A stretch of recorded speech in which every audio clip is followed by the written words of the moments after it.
আসসালামু আলাইকুম ওরহমতুল্লাহি ওবারাকাতু। সুধী দর্শক শ্রোতা, আপনাদের সকলকে এই ভালো কিছু চ্যানেলে সদর আমন্ত্রণ। আমরা শুরু করতে চলেছি এই নুরানি কায়দার প্রথম পর্ব। যেহেতু আমরা কিতাবটি শুরু করছি, সেই হিসাবে আমরা প্রথমে দোয়া পড়ে নেব। বিসমিল্লাহির রহমানির রহিম। রব্বি ইয়াসসির, আপনারাও সঙ্গে সঙ্গে পড়েন। রব্বি ইয়াসসির ওয়ালা তুআসসির ওয়াতাম্মিম বিল খাইর ওয়াবিকা নাস্তাঈন ইয়া ফাত্তাহ রব্বি জিদনি ইলমা। এরপরে দেখেন তাকতি নাম্বার 1, মুফরাদাত। পৃথক পৃথক অক্ষরকে মুফরাদাত বলা হয়। প্রত্যেকটি জিনিস আপনাদেরকে না বুঝিয়ে এগিয়ে যাব না। প্রত্যেকটি জিনিস আপনাদেরকে খুব বারিকভাবে, খুব সহজ এবং সরলভাবে বুঝিয়ে দেব। আপনারাও আমার সঙ্গে সঙ্গে এগুলি পড়তে থাকেন। এই যে প্রথমে একটি লাঠির মতো দেওয়া রয়েছে, এই চিহ্নটাকে বা এই অক্ষরটাকে বলা হয় আলিফ। আলিফ, এটাকে তাড়াতাড়ি নরম আওয়াজে পড়তে হয়, এরকমভাবে আলিফ। তারপরে হচ্ছে বা, তা, সা। এটাকে জিভটা একটু আগের দিকে আগিয়ে নিয়ে আসতে হয়, তারপরে উচ্চারণ করে দেখবেন উচ্চারণটি সঠিক এবং শুদ্ধ হয়েছে, পরিষ্কার হয়েছে। এটা হচ্ছে সা। তারপরে এটা জিভের মধ্যখান উপরের তালু, এই অক্ষরটি উচ্চারণ হয়। এই অক্ষরটি হচ্ছে জিম। আবার সঙ্গে সঙ্গে পড়েন আমার সঙ্গে। আলিফ, বা, তা, সা, জিম। এটা হচ্ছে হা। এই অক্ষরটি উচ্চারণ হয় জিভের বা গলার গোড়া থেকে। এই যে ধরুন নিচের থুতনি, এটা এই হাতটাকে মনে করে নিচের থুতনি, আর এটার উপরে জিহ্বা রয়েছে, আর এই জিহ্বার একদম গোড়া থেকে একটা উচ্চারণ হয়। উচ্চারণ করে দেখবেন যে অক্ষরটি যেখান থেকে উচ্চারণ হয় সেখান থেকে উচ্চারণ করে দেখবেন যে অক্ষরটি ঠিক উচ্চারণ হয়ে যাচ্ছে। তো এটা এরকম হবে হা, এটা বড় হা। তারপরে এটা হচ্ছে খ, দাল, দাল।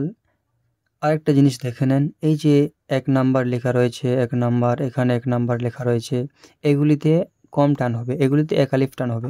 এখানে কাটা চিহ্ন দেওয়া আছে, এখানে টান হবে না, নরম আওয়াজে তাড়াতাড়ি। এরকমভাবে পড়লে কি হবে, অক্ষরগুলি শুদ্ধ হবে, সঠিকভাবে পড়তে পারবেন। তাহলে এটা কি হলো, এই যে 3 লেখা আছে, এটাতে একটু বেশি টান হবে। দাল, তারপরে কি হয়, এটা দাল, র, জা, সিন। এটা হচ্ছে বড় শিন, বড় শিন এটা। তো এটা আর এটার আওয়াজের মধ্যে একটু পার্থক্য হবে। এটা হচ্ছে সিন, সিটির মতো বার হবে, আর এটা বড় শিন, এটা এরকম বার হবে শিন, একটু আওয়াজটা মোটা বার হবে। তারপর এটা সদ, জদ। এখানে দেখিয়ে দিই, এইগুলো কিন্তু নোক্তা। এই যে এইগুলি দেখতে পাচ্ছেন, এইগুলো কিন্তু নোক্তা, কিন্তু এটা নোক্তা নয়। এই স্টারের মতো চিহ্নটা কেন দেওয়া হয়েছে সেটা আমি আপনাদেরকে প্রথমে ক্লিয়ার করে দিই। এই স্টারের মতো যে চিহ্নটা, এই স্টারের মতো চিহ্নটা যে অক্ষরের উপরে দেওয়া রয়েছে, সেই অক্ষরগুলি গোল হয়ে, মুখটা গোল হয়ে বা মোটা হয়ে উচ্চারণ হবে। সদ, জদ। এই দেখেন র, গোল হয়ে উচ্চারণ হবে, মোটা হয়ে উচ্চারণ হবে। এটা হলো জদ। তারপরে তো, জো, আইন, গইন। দেখতে পাচ্ছেন স্টার দেওয়া আছে, এটা হচ্ছে একটা চিহ্ন,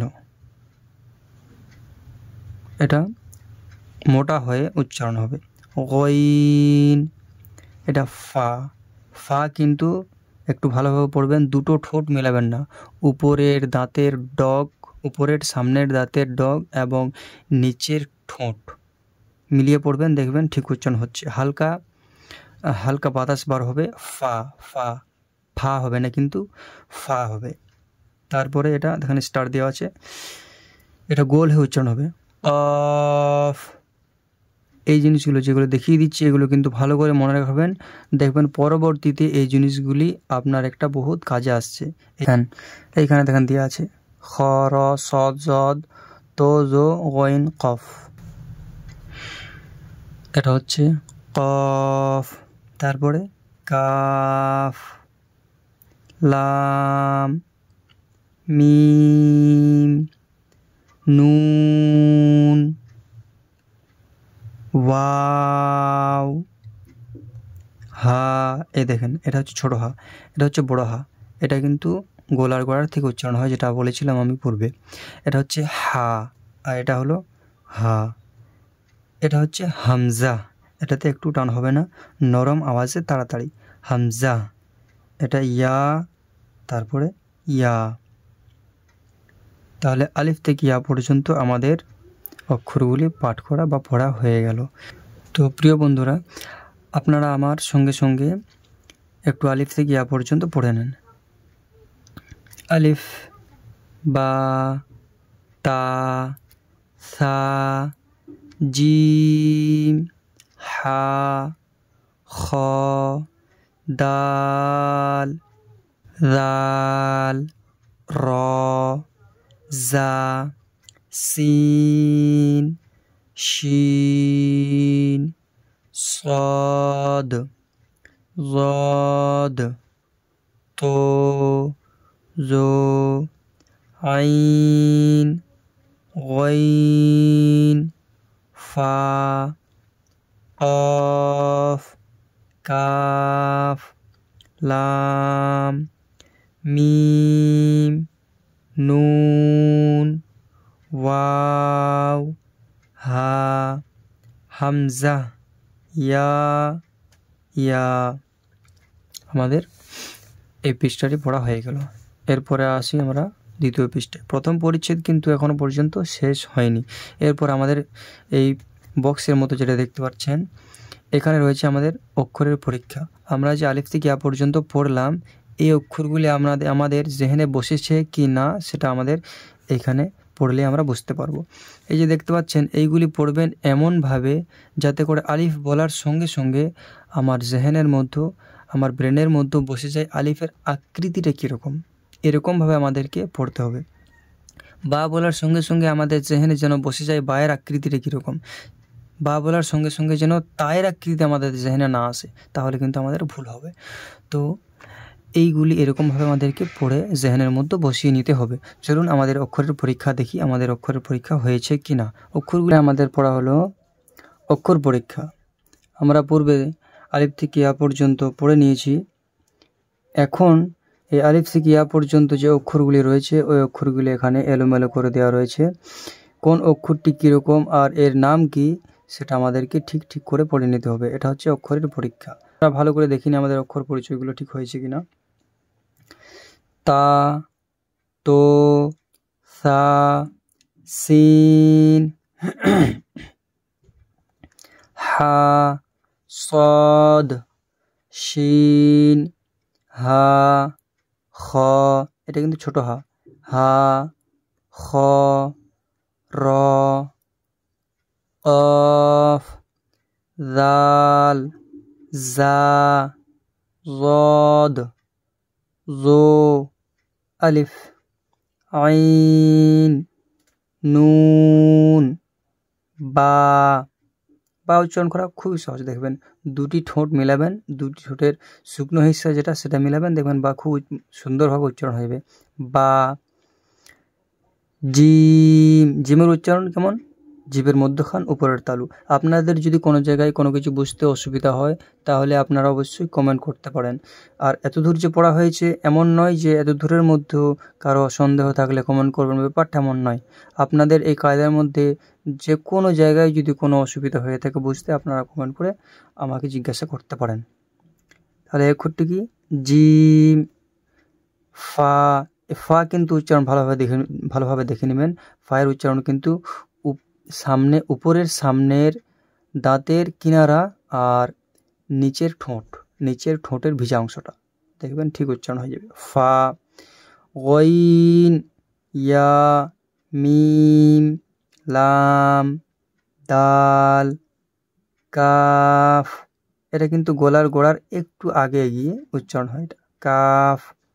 ওয়াও, হামজা, ইয়া। তাহলে আমাদের অক্ষর পরিচয় এতক্ষণ পর্যন্ত আমাদের অক্ষর পরিচয় শেষ, অক্ষর পরিচয় আমাদের হয়ে গিয়েছে। এরপরে আমরা সামনের দিকে এগোবো। এখানে দেখবেন যুক্তাক্ষরের সাথে মিলিত অক্ষরের আকৃতি, অর্থাৎ একটা অক্ষর আমরা এখন যে যতগুলি পড়েছি এইগুলি পৃথক পৃথক অক্ষর পড়েছি, মানে নর্মালি এই অক্ষরগুলোর আকৃতি কীরকম সেগুলি আমরা পড়েছি এবং জেনেছি। কিন্তু একটা অক্ষর যখন আরেকটা অক্ষরের সঙ্গে মিলিত হবে তখন সেই অক্ষরটার আকৃতি কীরকম সে বিষয়ে আমরা এই ছকটির মধ্যে জানতে পারবো।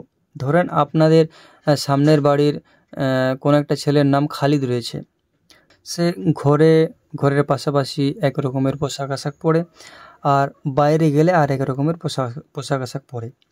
তো আমরা বাইরে গেলেও তাকে চিনতে পারবো, ঘরের মধ্যে তাকেও চিনতে পারবো। কেন? তার চেহারা আমাদের জানা রয়েছে। তো সে বাইরে গেলে অন্য কাপড় যদি পরিধান করে আমরা চিনতে পারবো না, ব্যাপারটা এমনটা নয়। এইরকমইভাবে কিছু কিছু জিনিস আছে যেগুলো আমাদের চিহ্নিত করে যেটা কি অক্ষরটা কি। তো আমরা এখানে ভালোভাবে জেনে নেব যে একটা অক্ষর আর একটা অক্ষরের সঙ্গে যখন মিলিত হয় তখন অক্ষরগুলির পরিচয় বা অক্ষরগুলি কীরকম তার আকৃতিটা হয় সেটা আমরা এই ছকের মধ্যে জানতে পারবো। কতগুলি আকৃতি থাকে, কীরকম আকৃতি থাকে এই ছকের মধ্যে বুঝতে পারবো। এই যে দেখেন আলিফ, এটা নর্মালি থাকে, সাধারণত আলিফ এরকম থাকে, কিন্তু অন্য অক্ষরের সঙ্গে যখন আলিফ মিলিত হয় তখন এরকম আলিফ হয় বা এরকম হয়। আলিফের আকৃতি এরকমও থাকে, এরকমও থাকে, এরকমও থাকে। বা এই দেখেন বায়ের আকৃতি আরও 2 রকম রয়েছে, তার আকৃতি আবার 3 রকম রয়েছে। জিম দেখেন, জিমের আকৃতি আবার এরকম। দালের আকৃতি এরকম। এটা কিন্তু আইনের আকৃতি আবার দেখেন 2 রকম রয়েছে। ফায়ের আকৃতি আবার দেখেন 2 রকম রয়েছে। এটা কাফ এরকমও হয়, এরকমও হয়। আবার দেখেন লাম, এটা সাধারণতভাবে, আবার লাম এরকমও হয়, এরকমও হয়। মিম এরকমও দেখতে হয়, মিমের আকৃতি আবার এরকমও হয়। তারপরে আছে নুন এরকমও হয়, এরকমও হয়। তারপরে আছেন তারপরে আছে হা দেখেন 3 রকমের, এটাও হা, এটাও হা, এটাও হা। এটি কি? হামজা এমনও হয় আবার এমনও হয়। এটা কি? ইয়ার আকৃতি এরকমও হয়, এরকমও হয়। তো আমাদের এতক্ষণ পর্যন্ত প্রথম পরিচ্ছেদ পূর্ণ হলো। যারা বুঝতে পারেননি ভিডিওটি বারবার ভালো করে দেখবেন, স্কিপ করে দেখবেন না, এতে করে আপনি ভালোভাবে বুঝতে পারবেন না। এই পড়ার মধ্যে যদি কোনো রকমের আপনাদের বুঝতে অসুবিধা হয় তাহলে আপনারা অবশ্যই কমেন্টের মধ্যে জানাবেন কি অসুবিধা হয়েছে, কোন জায়গায় অসুবিধা হয়েছে। আমি অবশ্যই সবসময় আপনাদের জন্য আপনাদের খিদমতে হাজির আছি। ইনশাআল্লাহ আপনাদেরকে সব কিছুটা A to Z ক্লিয়ারভাবে পরিষ্কারভাবে বুঝিয়ে দেওয়ার জন্য। আপনাদের এই সুযোগ হাতছাড়া করবেন না। ঘরে বসেই আপনারা খুব সহজ এবং সরলভাবে এই কোরআনে কারিমকে শিখতে পারবেন। আপনাদেরকে এত সুন্দরভাবে এই ট্রেনিংটি দেওয়া হবে, কোন জায়গায় টান হবে, কেন হবে, কোন জায়গায় টান হবে না, কেন হবে না, সব কিছু A to Z বুঝতে পারবেন কোরআনে কারিম পড়তে। আর আপনাদের ইনশাআল্লাহ কোনো রকমের অসুবিধা হবে না। আর এই নুরানি কায়দাটি শেষ করা মাত্রই আপনি কোরআনে কারিম খুব সুন্দরভাবে পড়তে পারবেন ইনশাআল্লাহ। তো এখন বিদায় নিচ্ছি, দেখা হবে পরের ভিডিওতে আবার ইনশাআল্লাহ। ততক্ষণ পর্যন্ত ভালো থাকেন, সুস্থ থাকেন, পরিবারের খেয়াল রাখেন। আসসালামু আলাইকুম রহমতুল্লাহ।